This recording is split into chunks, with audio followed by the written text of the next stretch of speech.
Hello everyone, मैं Anita Thakur. Welcome to my YouTube channel. और आज हम लोग पढ़ने वाले हैं class 11th political science chapter 4 जो है उसको डिस्कस कर रहे थे हम लोग।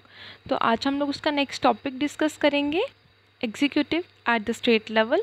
ठीक है, तो अभी तक हम लोगों ने यूनियन लेवल के बारे में पढ़ लिया, अब हम लोग स्टेट लेवल के बारे में पढ़ेंगे।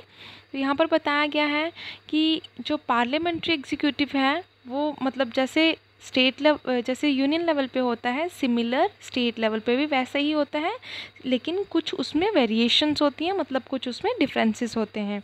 तो सबसे पहले यहाँ पे बताया गया है कि सबसे इम्पोर्टेंट वेरिएशन क्या है, सबसे इम्पोर्टेंट डिफरेंस क्या है इनके बीच में, कि सेंट्रल लेवल पर प्रेसिडेंट जो हैं वो गवर्न करते हैं और स्टेट लेवल पर गवर्नर जो होते हैं वो हेड होते हैं स्टेट के, जो कि किसके द्वारा अपॉइंट करे जाते हैं, प्रेसिडेंट ऑफ इंडिया के द्वारा अपॉइंट करे जाते हैं।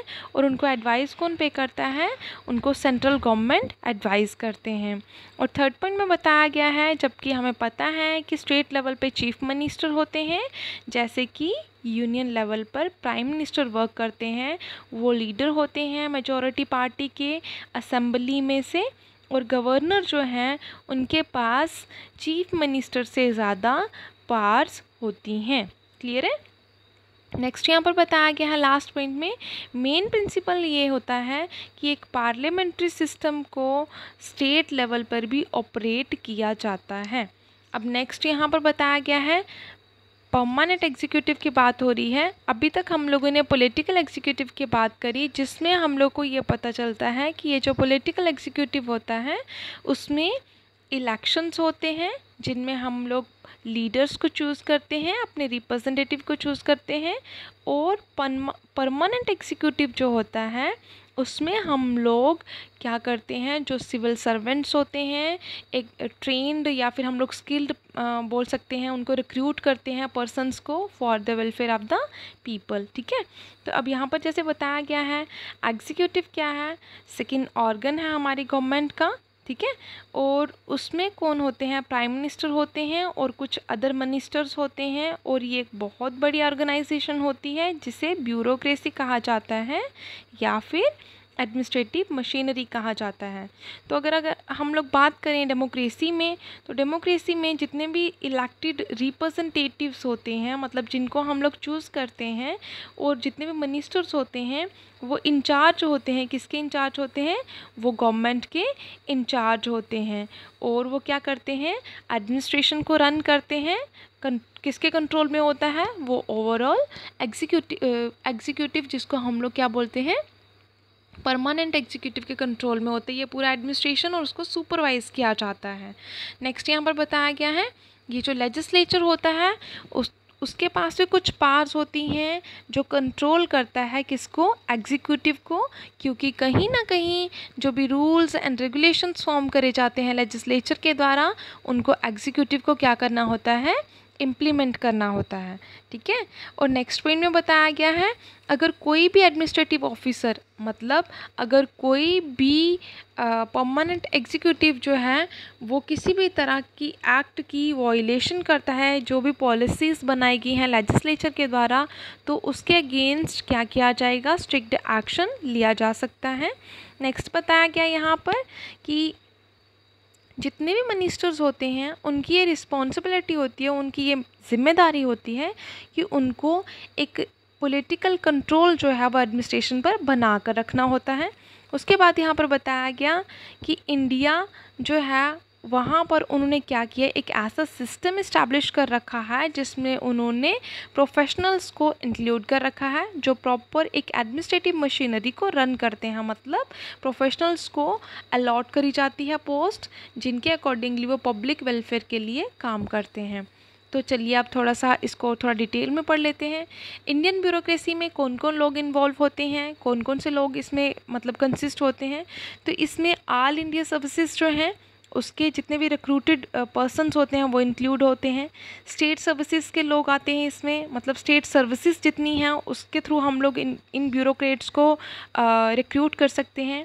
Employees of the local government, जो एम्प्लॉयज़ होते हैं जो गवर्नमेंट फील्ड में, गवर्नमेंट सेक्टर में जो भी लोग काम कर रहे होते हैं उनको ब्यूरोक्रेट्स कहा जाता है। और जो टेक्निकल, इंजीनियर और स्टाफ रनिंग, मतलब पब्लिक सेक्टर की जो टोटली हम लोग बोल सकते हैं जो वेलबींग की बात करते हैं, उनको हम लोग इंडियन ब्यूरोक्रेसी के एडमिनिस्ट्रेटर्स कह सकते हैं। नेक्स्ट बताया गया है union public service commission form किया गया, जिसको ये बताया गया कि वो क्या करेगा, वो पूरी तरह से इसकी रिस्पॉन्सिबिलिटी लेगा कि किस तरह से रिक्रूटमेंट प्रोसेस को कंडक्ट करा जाए, किस तरह से रिक्रूटमेंट जो है वो करवाई जाए और सिविल सर्वेंट्स को मतलब लाया जाए वर्किंग के लिए, गवर्नमेंट ऑफ इंडिया के कंट्रोल, मतलब गवर्नमेंट ऑफ इंडिया के रूल्स एंड रेगुलेशंस को ओबे करवाया जाए। ठीक है। नेक्स्ट यहाँ पर बताया गया सिमिलर पब्लिक सर्विस कमीशंस जो हैं वो स्टेट्स को भी प्रोवाइड है। जैसे अगर हम लोग बात करें यूनियन लेवल की या सेंट्रल लेवल की बात होती है तो उसमें क्या किया जाता है, उसमें जो कमीशन होता है उसको यूनियन पब्लिक सर्विस कमीशन कहा जाता है, और जो स्टेट लेवल का कमीशन होगा उसको स्टेट पब्लिक सर्विस कमीशन जो है वो कहा जाएगा।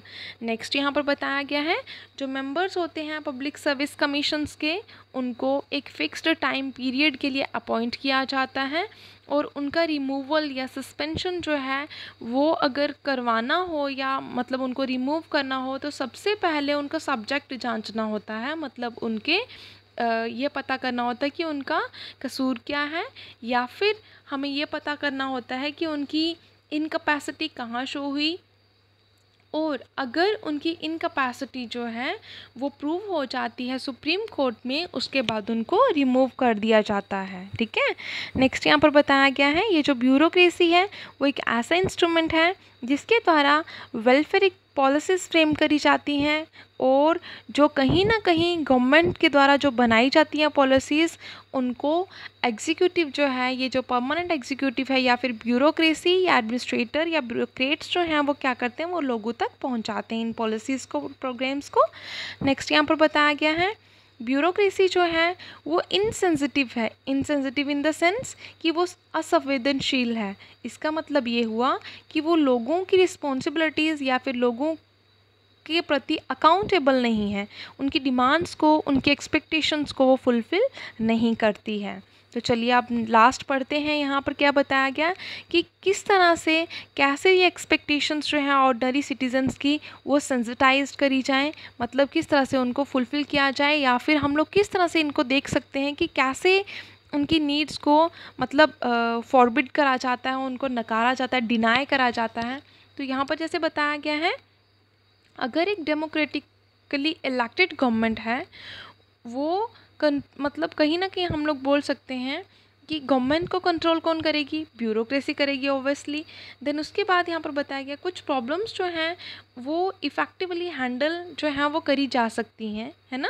देन नेक्स्ट यहाँ पर बताया गया है, और अगर हम लोग दूसरे साइड देखें तो यहाँ पर ये बताया गया है जो ब्यूरोक्रेट्स होते हैं उनकी वर्किंग में पॉलिटिकल लीडर्स जो होते हैं, जो पॉलिटिशियंस होते हैं वो बहुत ज़्यादा इंटरफेयर करते हैं, जिसकी वजह से हम लोग बोल सकते हैं कि वो मतलब जो भी क्या बोलते हैं उनको, जो सिविल सर्वेंट्स होते हैं उनको एज अ पपेट्स यूज़ करते हैं, मतलब एज अ कठपुतलियाँ भी यूज़ करते हैं। कई बार उनको करप्ट करके या कुछ पैसा या कुछ और रिसोर्सेज प्रोवाइड करके उनसे कुछ अपनी मर्ज़ी के काम जो हैं वो भी करवा सकते हैं।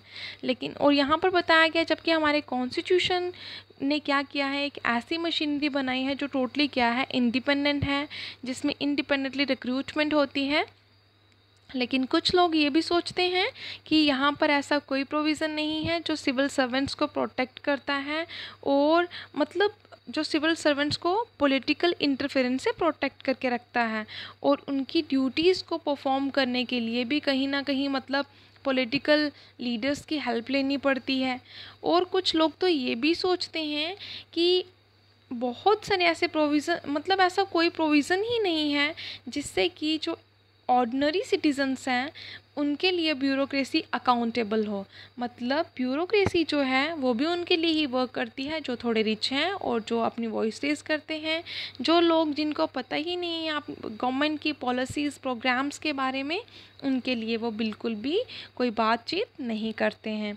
तो लास्टली यहाँ पर बताया गया है, यहाँ पर एक ऐसी एक्सपेक्टेशन आती है जिससे कि हम लोग को ये पता चलता है कि गवर्नमेंट को ऑर्डिनरी सिटीजन्स के लिए भी कुछ मेजर्स लेने चाहिए, जिसके लिए उनको ये पता होना चाहिए कि राइट इन्फॉर्मेशन मतलब जो है आरटीआई जबकि लागू हो चुका है, फिर भी आज के टाइम पर लोगों के पास इन्फॉर्मेशन नहीं होती है।